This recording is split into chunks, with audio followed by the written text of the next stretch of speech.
Niwapongeze Azam kwa maono yao. Unajua ni kazi ngumu sana kutafuta kiongozi kwenye taifa ambalo watu wamegawanyika pande mbili, na hichi ndio kitu ambacho kimewafanya Azam kuweza kuvuka mipaka kwenda kwenye taifa tofauti na Tanzania, ili mradi kwenda kutafuta mtu ambaye wanaamini kwamba anaweza kaiongoza Azam kuelekea kwenye nchi ya ahadi. Kwa hiyo hicho alichokifanya ni kitu ambacho walipaswa kufanya hata miaka ya nyuma iliyopita.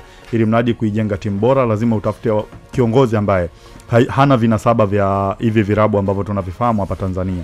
Kwa hiyo huyu ambaye wamemchukua ni moja kati ya kiongozi ambaye ana experience kubwa na anafahamu uongozi wa football, kitu gani unachohitaji, anafahamu kitu gani ambacho Azam anahitaji, anajua jinsi gani ambavyo ana kazi kubwa ya kuifanya kuibadilisha Azam kutoka kwa timu ya madaraja ya katikati na kwenda kuwa timu kubwa Afrika.